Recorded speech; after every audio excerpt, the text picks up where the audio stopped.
Good morning and welcome to my practice. My name is Becky. I have a basic class for you today with a couple of challenges, but as always, just listen to your body and don't go farther than is safe for you. If you have any shortness of breath or feel any pain, please back off to the last comfortable pose or a restorative pose. You don't really need any special props today. I do have a yoga blanket and a block. If you would like one of those, or you can gather them up. If you don't have one, you can always use a firm, thick beach towel or a couple of boxes from your pantry, maybe. So let's go ahead and find our comfortable seat and get started with our practice. Today it is on self-care. Thank you.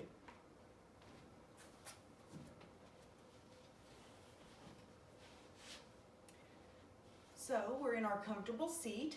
And that means comfortable for you. You don't have to do exactly what I'm doing. Just any place that you can sit up and have your spine in its natural alignment.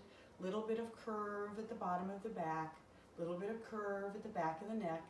And extending up through the vertebra of your spine. You can rest your hands in your lap or rest them on your knees. And if it's accessible, maybe go ahead and close your eyes or at least soften your gaze, so that you can come inside and look into your own heart instead of focusing on what's outside and around us in the world. If you've been able to close your eyes, now start to observe your breath going up and down your spine. No need to change it or modify anything, just observing with no judgment. And that will tend to settle us down a little bit and help us to release tension and relax. Now you may have noticed that as you start to observe your breath, it does change. And that's okay. You might find that the inhales are extending and the exhales are extending. That's a good thing. Let's see if we can control that and continue to extend the length of the inhale and fully extend the exhale. So that means we're going to start to take the breath in, down at our abdomen, bring it up through our belly, filling up our lungs, reaching up into our heart, and then we're going to reverse it, taking it down slowly, getting rid of what we don't need anymore. And when you finally reach your abdomen, give it one more little push out so that you make room for everything new that's coming in with the inhale. And just quietly, with eyes closed or soft gaze, continue that breathing. And I'll talk a little bit about what's to come in our class today. I went to a workshop in Columbus, Ohio, and they had a demonstration from some yoga teachers at the Yoga on High studio. And they talked about the glass half full, the glass half empty, something that we've all or are all familiar with. But they talked about the need to fill up your glass first. And by filling it up, it means doing the things that nurture you, that heal you, and make you feel whole. So for me, that might be yoga, might be walking out in nature, might be visiting with friends, whatever it is that makes you feel full and full of abundance. So if we take the glass and we fill it all up, and then we start to pour out to others, which is a great thing to do, not trying to discourage that at all. Eventually, our cup will become half empty, maybe completely empty. So what their suggestion is that you fill up your cup while it's sitting in a vessel. Fill up your cup with all the things that are healing and nurturing to you, and automatically your gifts will spill over into the vessel below, the people who need your assistance. You'll be generous. You'll be ready to give and able to give because your cup is full. So let's keep that in mind as we practice today, taking care of ourselves as you may have kids at home with you that you don't normally have. You're trying to work from home. You're feeling the stress of the news on TV. You're not being selfish by taking this time for yourself. You really are readying yourself to give to others. So a couple more breaths, keeping that in mind, filling your cup up with the inhale and letting your gifts spill out to others with the exhale. Filling yourself up with the inhale, letting your gifts overflow to others with the exhale.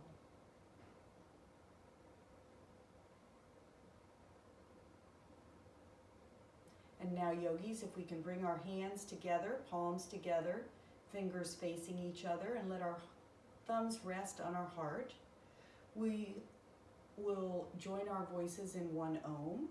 It brings our voices, our spirits, our vibrations together as one. Even though we're not in the same room, the connection is made. You can listen or join in, whichever you prefer. So I'm going to exhale completely, inhale deeply, followed by my Om.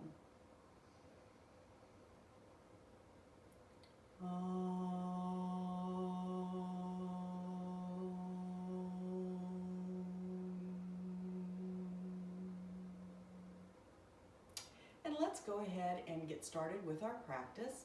So first thing we're going to do is give our neck a little bit of loving. We're going to let the chin fall just slightly forward, not trying to touch the chest by any means. That would be an overstretch. And then we're just going to turn it from one side to the other. I'm going left, through the middle and over to the right. And as I do that, I'm kind of making a little smile across my chest. Couple times. Let's go back and forth slowly, really hearing what our body is telling us. Where are we tense? Slow down there and give it a little extra love and attention. When you come back to center, go ahead and bring your head and neck up into alignment with your spine. And then we're just going to turn the chin over to one shoulder and take it across to the other shoulder. So just doing that at your own pace, nice and slow.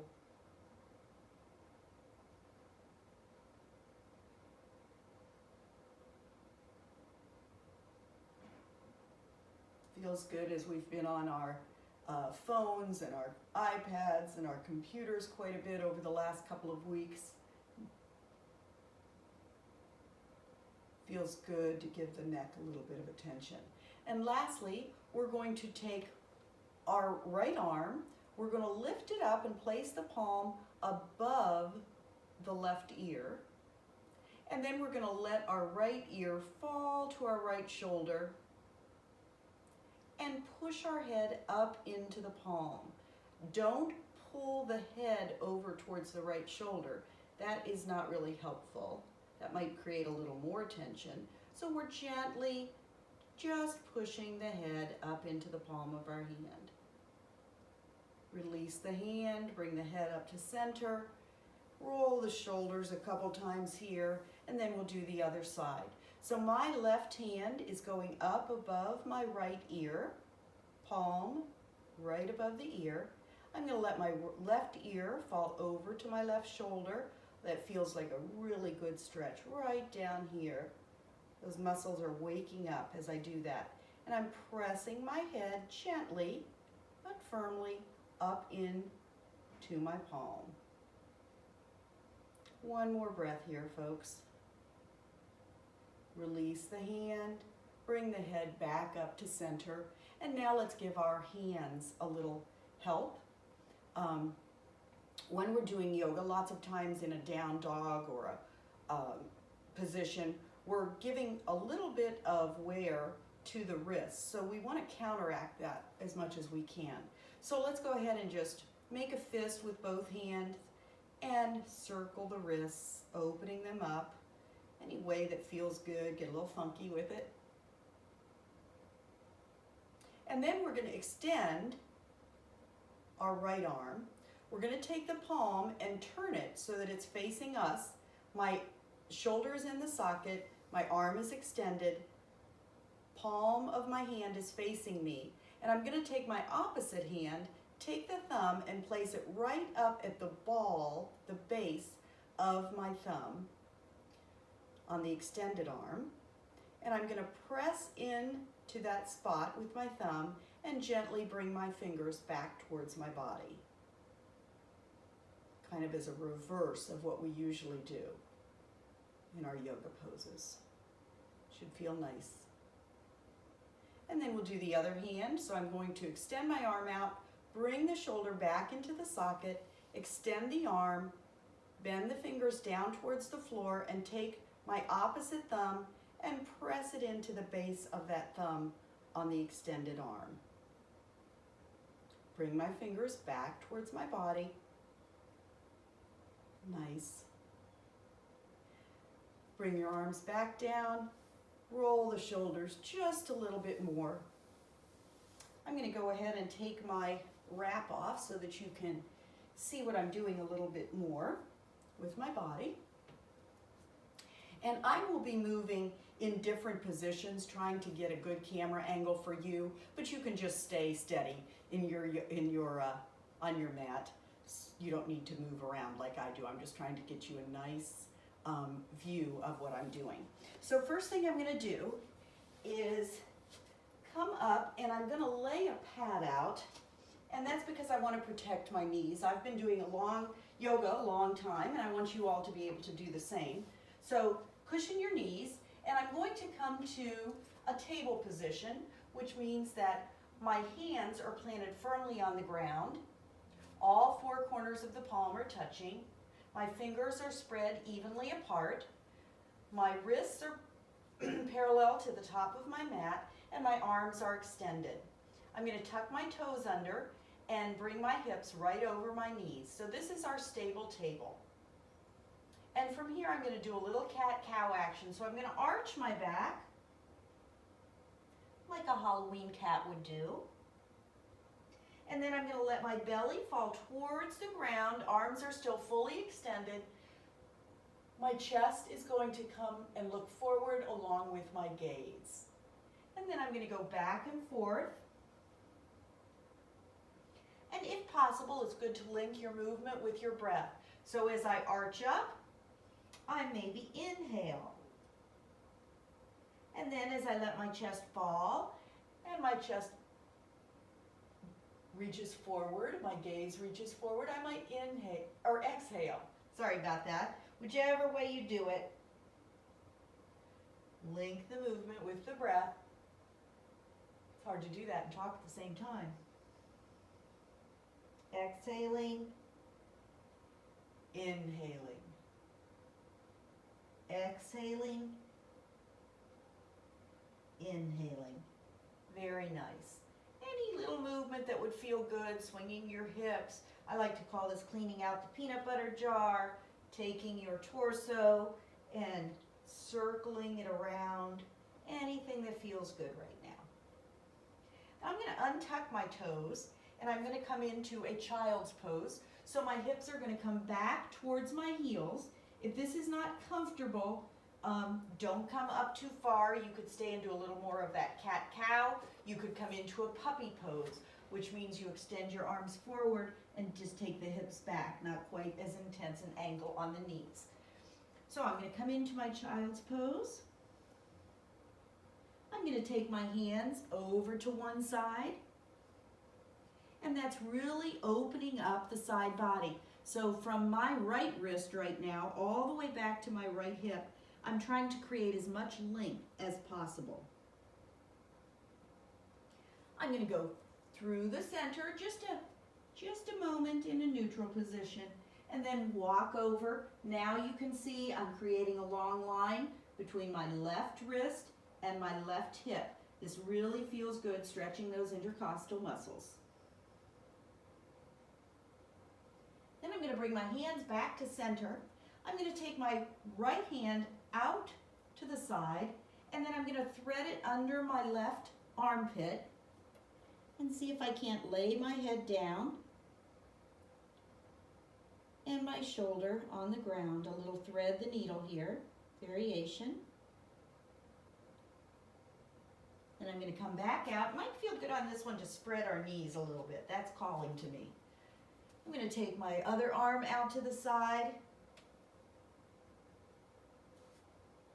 and thread the needle on this side.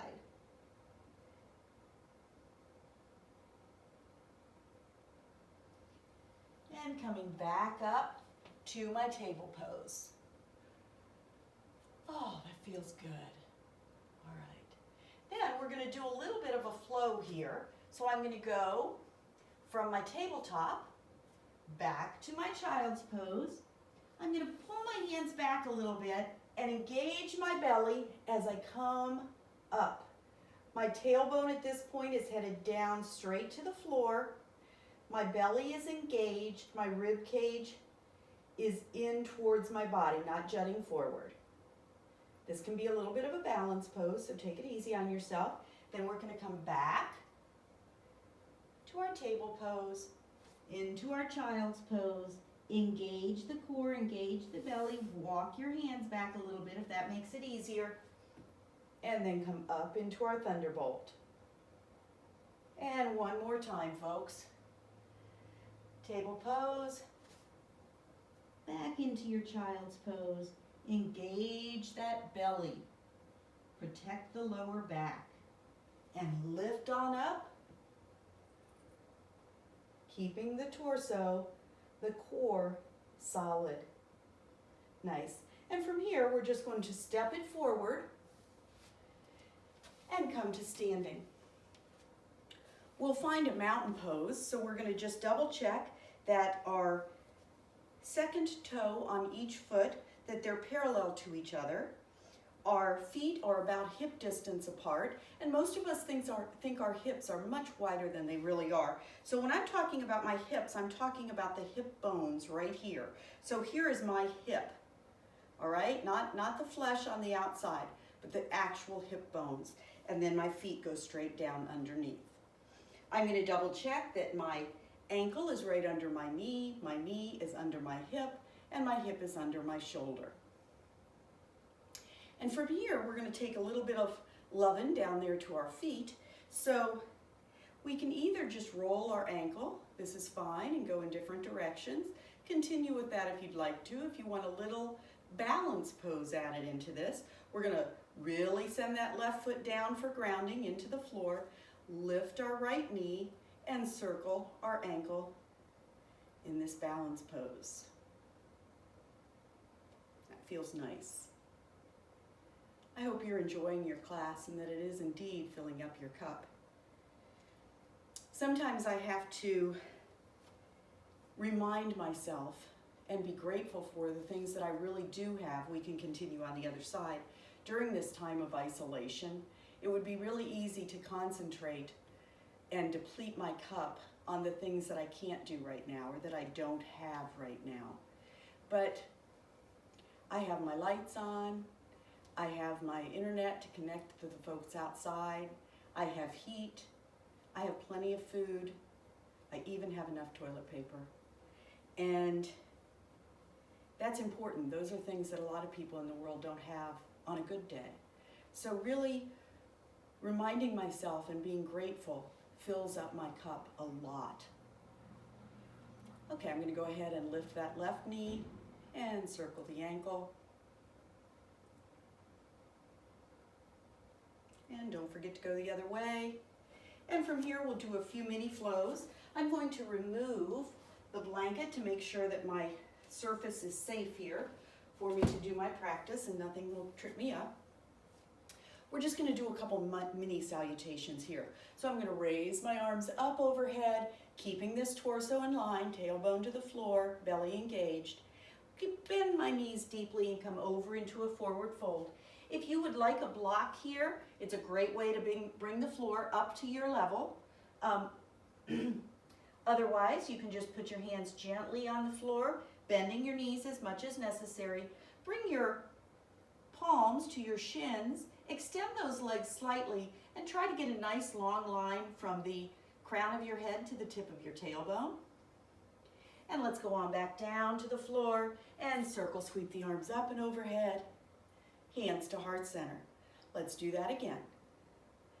Circle sweep, bend the knees, coming to a forward fold, palms to shins, hands to floor, and circle sweep up, hands to heart center. One last time.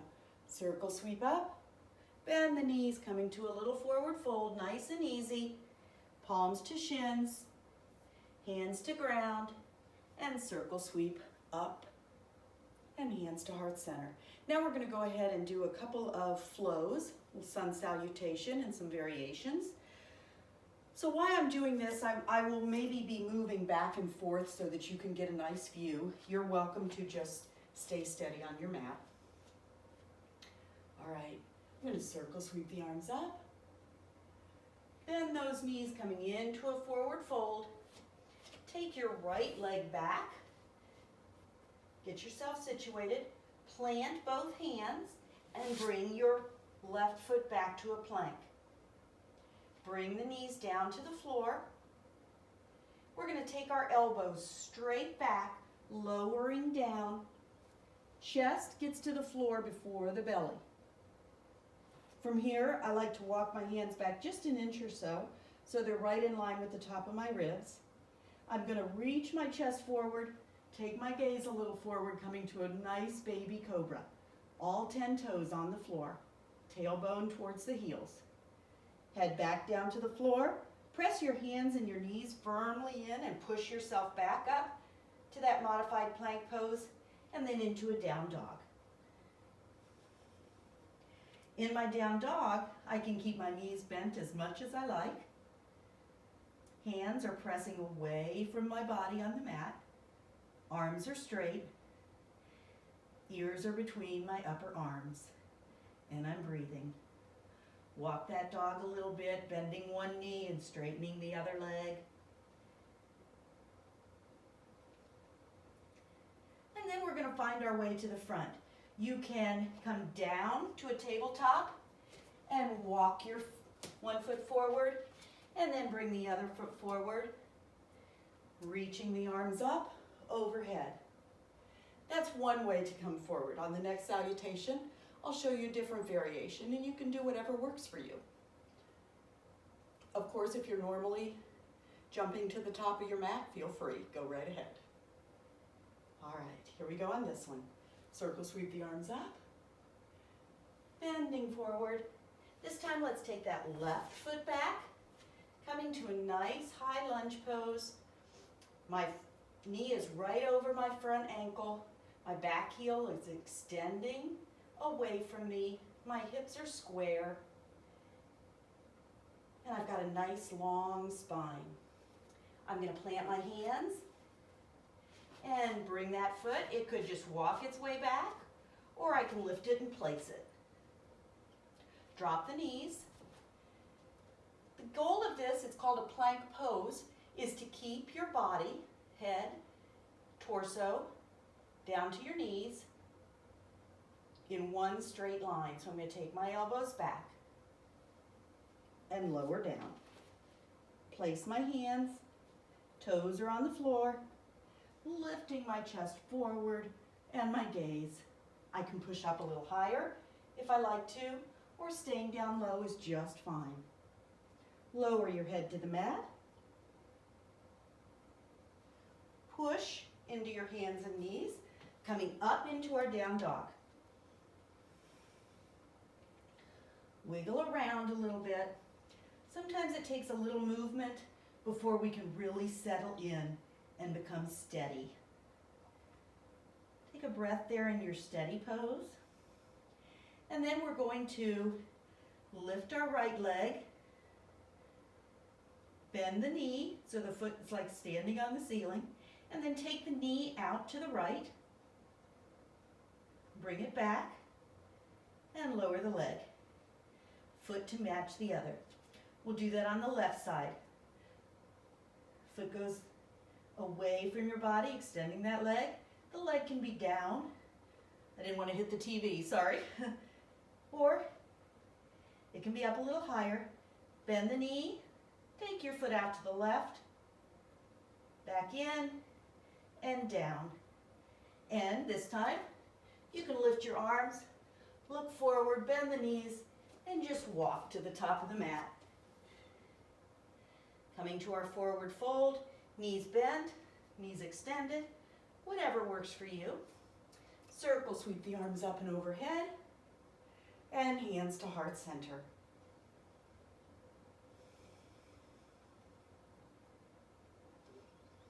One more time, folks.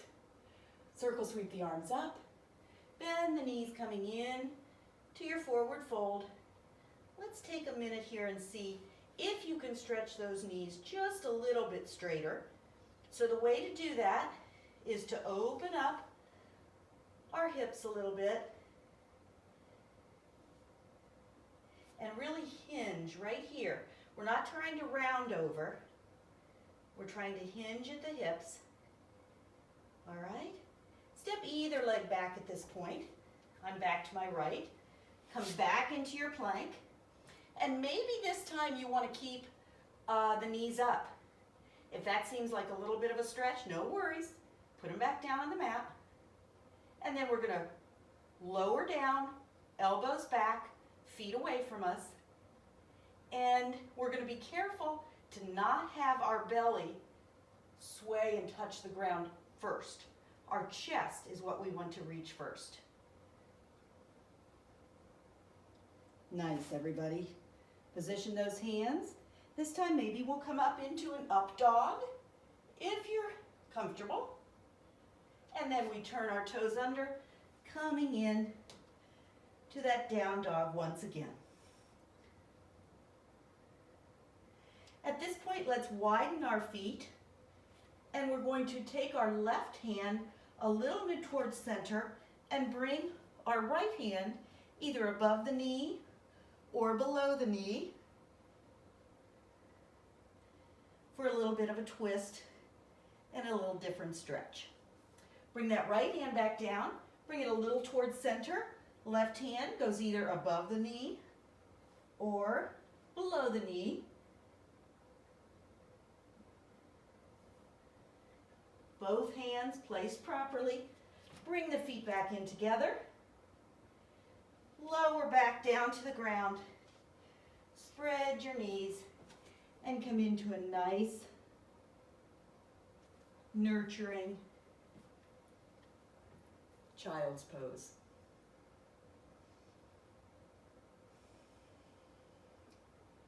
Just rest there. Are you feeling nurtured? Are you feeling cared for? Do what you need to make that happen. From your child's, just quickly come back up into a tabletop pose, and we'll once again come to standing, bring one foot forward and then the other. We're going to go ahead and do some standing poses. I'll straighten this out a little bit just to make it easier to see what I'm doing. And for our standing poses, we're going to face the long side of our mat with our toes.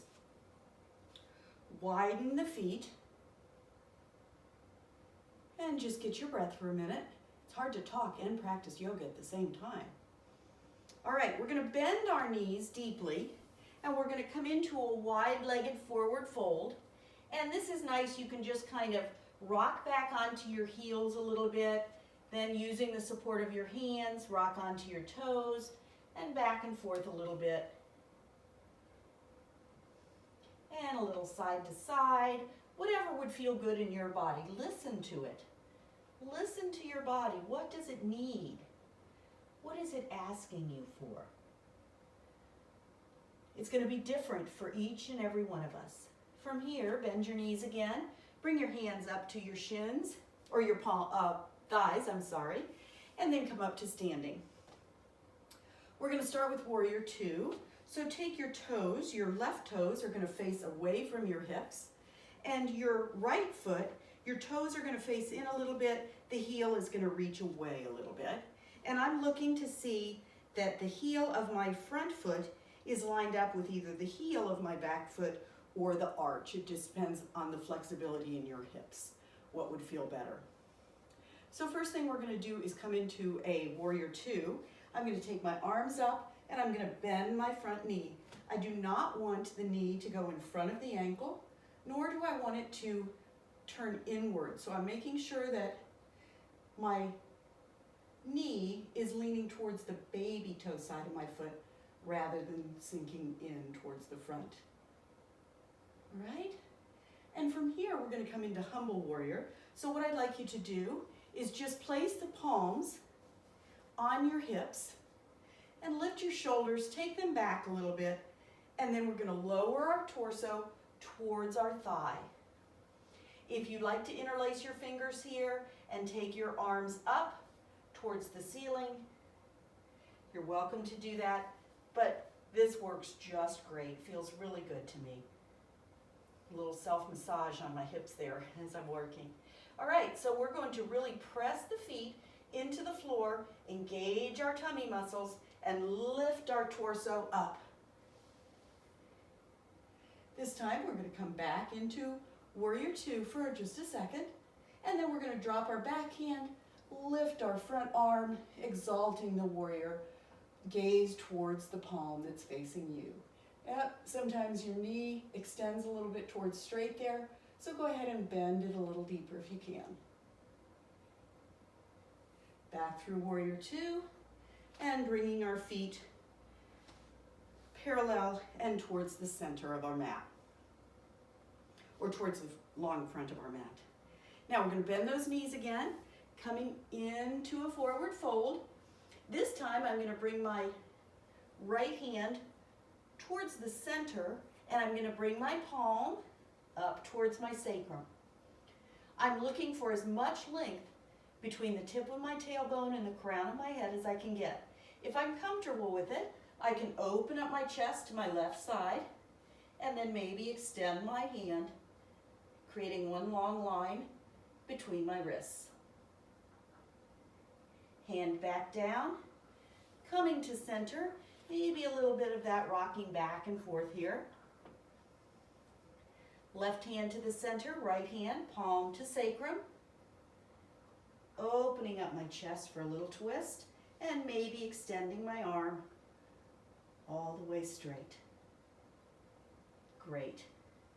Coming back down, bend the knees, take your time coming up from any forward fold or inversion to let your blood pressure adjust so that you don't get dizzy. Great. Now we're going to do a little bit of an inversion. The first one is going to be using our dolphin arms, doing dolphin with our leg up, and then we're going to do our down dog with our leg up. So for our dolphin arms, if you're not familiar, you're going to interlace the fingers, extend the pinkies so you get a little more surface area. My elbows are going to come in to shoulder distance apart. All right, so I'm going to come down to my table pose, but not with the arms extended. I'm going to use this framework here.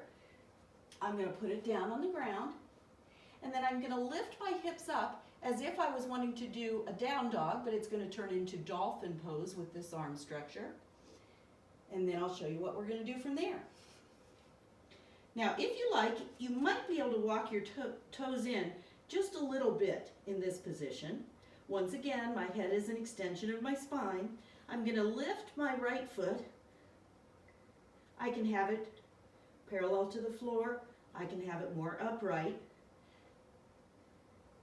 Reversing the flow in our circulatory system is an inversion.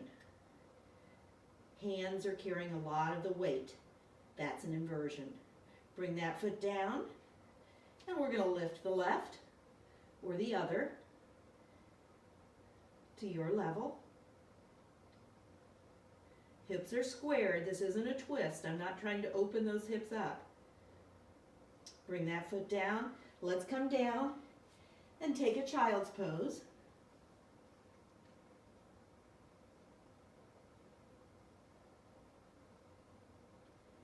catching your breath. And then we're going to come back up to table. This time we're going to do a down dog and lift that leg again. So, lifting the hips,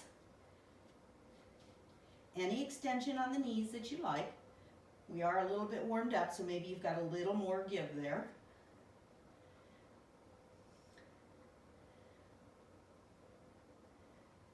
My arms are pushing away, they're straight, ears are between the upper arms, hips are parallel to the floor. Bring that leg down, and we'll do the other side.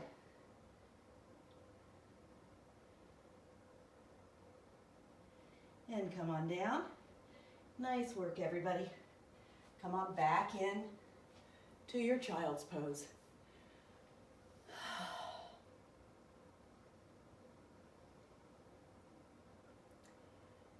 All right, coming on up, just sitting for one moment, we're going to be doing a squat or a full-out Malasana pose. So I'm going to roll up my blanket and I'm going to put it so that my feet, my heels, can stand up on it as I'm doing our next poses. So just bring yourself to standing, whatever way is comfortable for you. Widen your feet a little bit and place your heels on that rolled up mat.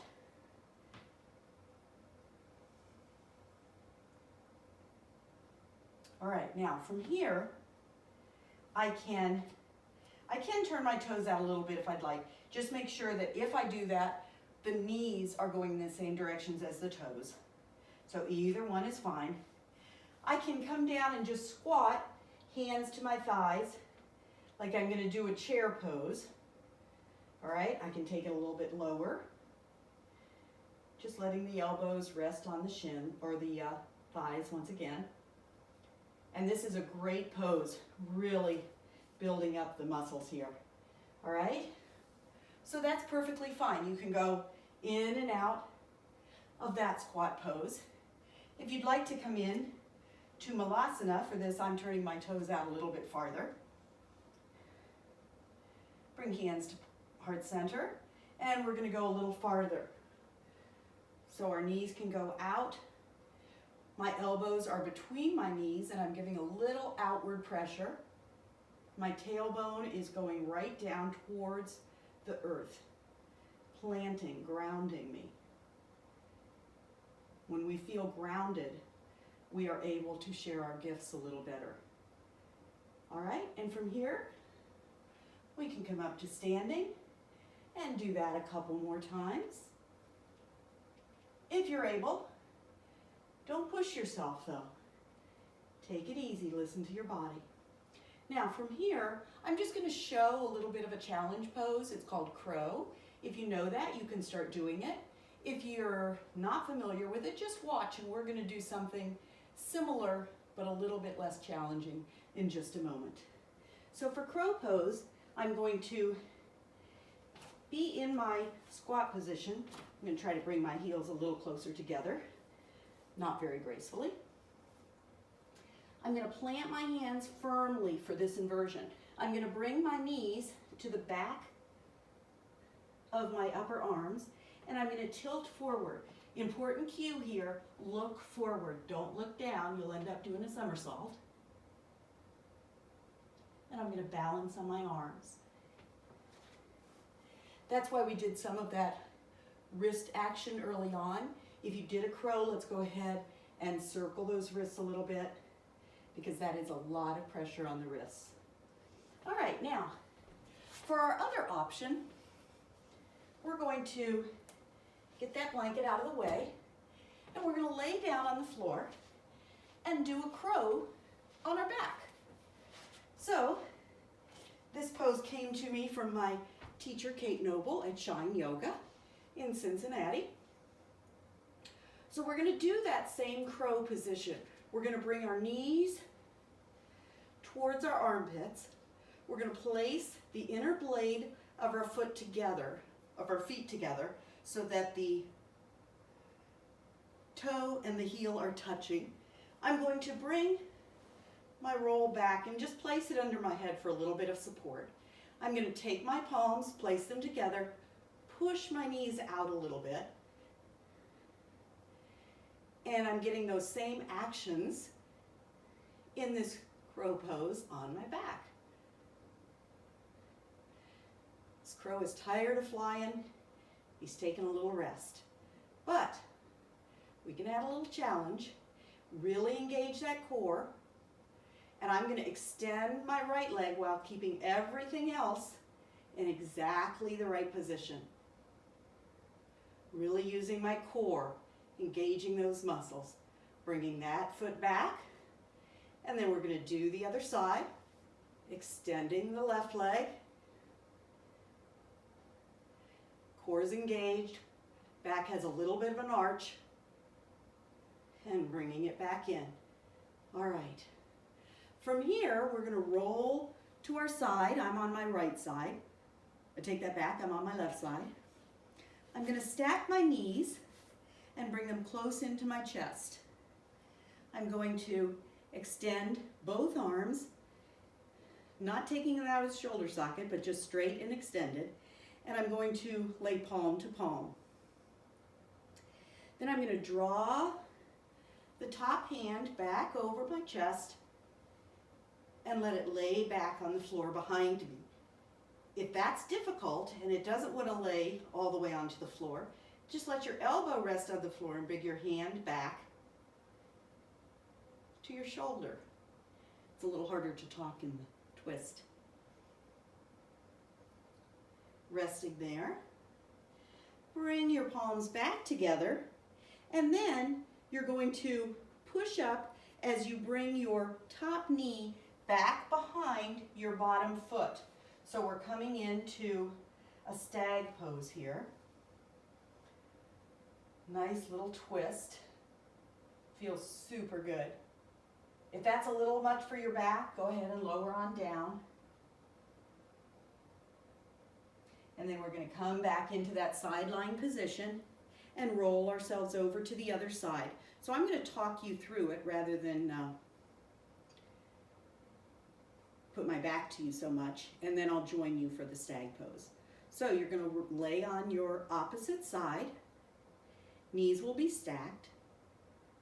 Pull them in towards your chest as much as you can. Both arms are extended out in front of you, palm to palm. Draw the top arm back and open it up.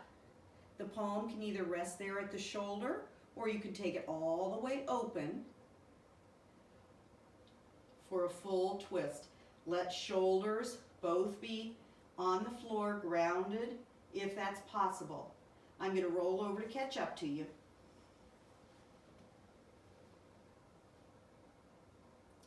Bring that arm back so that you're palm to palm. Push yourself up as you take that top knee back behind the bottom foot. Coming into our next little pose. This one feels so good. Once again, lowering the arms if you'd like to.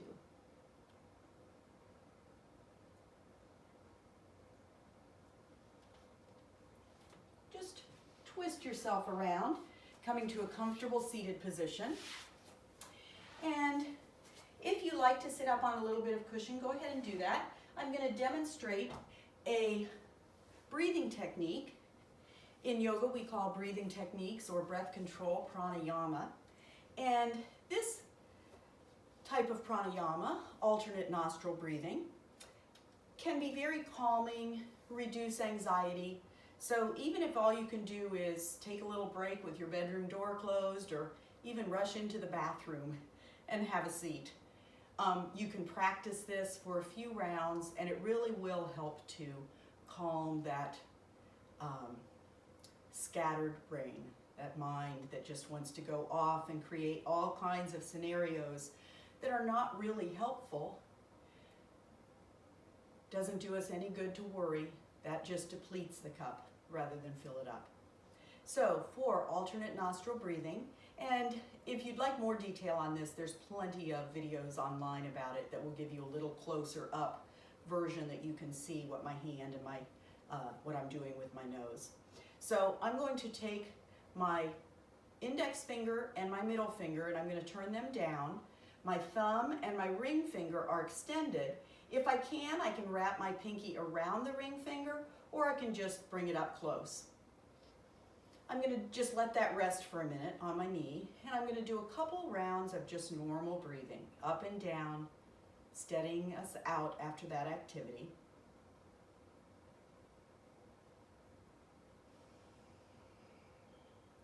Then I'm going to bring my right hand up towards my face, and I'm going to place my thumb right outside my right nostril, and my ring finger, it's going to just be slightly outside, not laying on there yet. When I do close off one side of my nose, I'm just going to do it very gently. I'm not forcing it. I'm just gently laying it in that little divot above the opening of the nostril. All right, so first thing we're going to do, we've done a couple normal breaths. We're going to close the right nostril gently, breathe in the left side, close off the left side, breathe out the right. Breathe in the right, close off the right, breathe out the left. That's one round. Continue, we'll do about 5 rounds, breathing in the left, out the right, in the right, close that nostril off, breathe out the left,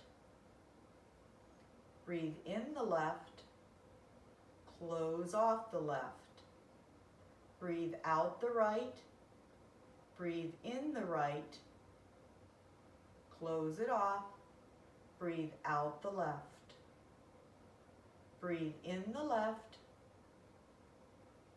close it, breathe out the right, breathe in the right, breathe out the left, and let the hands drop and just gentle gaze, breathing at your normal rate. Now, of course, in this pandemic time, we want to be sure that we wash our hands, are careful not to do that. I washed my hands before I started to practice. And of course, we're all washing our mats when we're done, so keeping hygiene in mind. All right, from here, we're going to start to wind down. Go ahead and place your blanket out of the way if you were sitting on it. Come to your back. And we're going to prep for a bridge pose. So for bridge pose, our heels are going to be behind our sits bones. Remember, our hips are not as wide as we think. These are the bones that you sit down on when you sit into a chair. Heels are right there. Shins or quads are parallel again. Knees aren't splaying out. My shoulder blades are together. My shoulders are on the ground. I like to do the version where I bend my elbows and really press my upper arms into the mat. Once again, bringing those shoulder blades even closer together. My head is pressing into the ground, and I do have space behind the back of my neck. My chin is going towards the ceiling a little bit. I'm going to engage my glutes. I'm going to engage my core, and then I lift up and maybe roll my shoulder blades even closer together. If you'd like, you can extend the arms for a more traditional version. Really seeing if I can lift those hips a little bit closer to the ceiling and bring my chest a little bit closer to my chin. Rolling on back down, and we'll do that 2 more times, engaging, lifting up, rolling on down, and 1 more time, lifting up. Keep the knees parallel, glutes are active, and roll it on down. Then we're going to take and extend our body as long as it will go. Heels are pushing away, opening up that front body. My hands are interlaced and they're really reaching and stretching far out. I'm going to go ahead and bring my feet back towards my buttocks, separate them as wide as my mat, and then just keeping my belly button stable in the center, not trying to have it move as little as possible. I'm going to roll my knees from one side to the other.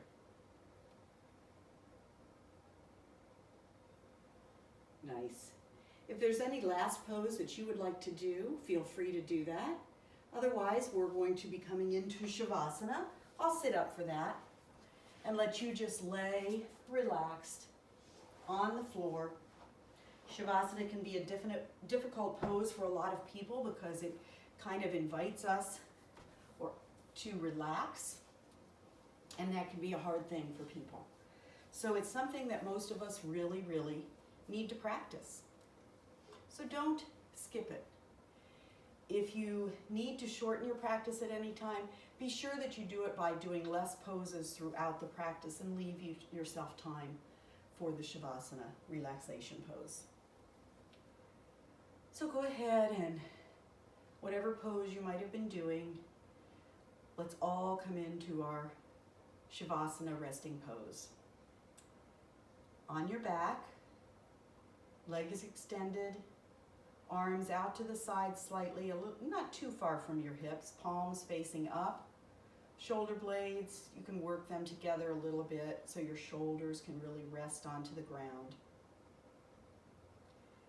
If it's uncomfortable on your back to have your legs extended fully, you can take a blanket and roll it up underneath them to give them a little support. Let your ankles splay open, feet are totally relaxed. And once again, if you can close your eyes, this is a great place to do it. Shutting out the world, coming inside, working to heal the heart, fill the heart, so that we can share our gifts with others during turbulent times. I saw somewhere on Facebook, I'm sure, that these are the kind of times that yogis practice for. It's really easy to stay, or it's easier to stay stable and not let things rock the boat to keep the steady waters. But in times like this is when the practice really comes in handy. We can really put it to work for us so that we don't become depleted and we have the energy to give to others who are in more need than we are. So by now your breath is probably starting to steady. I'm going to read a list of attributes. Some of them you will ring true and you'll think that really is me. Some of them just let float by if they don't ring true to you. But if one just latches onto your heart, repeat it when I'm done, over and over in your mind, blocking any negative thoughts or old loops from coming in as you reach that state of relaxation. And then I'll leave you for a few quiet moments before we end our class. So continuing to breathe, totally relaxed and melted into your mat. I am a good listener. I am empathetic.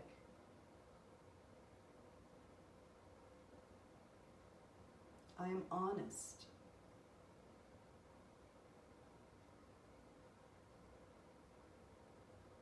I am judicious. I am funny. I'm strong, humble, compassionate.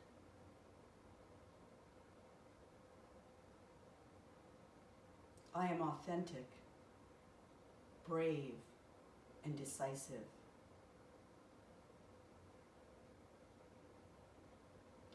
I am optimistic, supportive, innovative. I am loving and giving.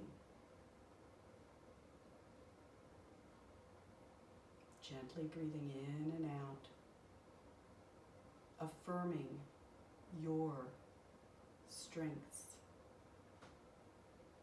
your gifts that allow you to give to others.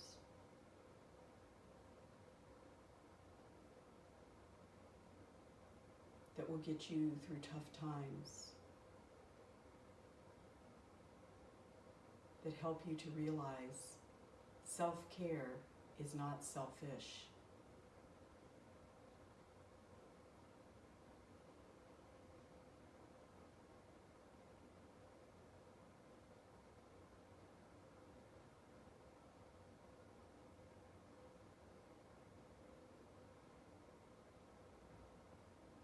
Slowly starting to come back into the room, remembering how your body feels right now so that you can carry it throughout your day and week.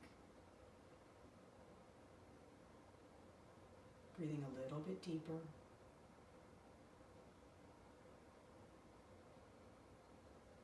Gently wiggling your fingers and your toes.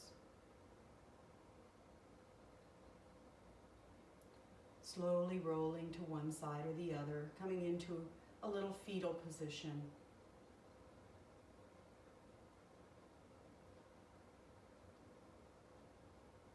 Safe in your room, in the womb, cared for and protected.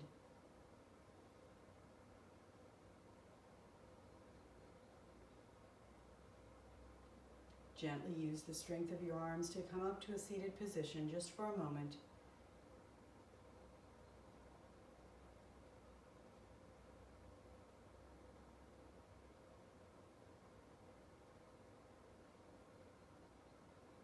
The light in me sees and honors the light in each and every one of you. Thank you for practicing with me today. Namaste.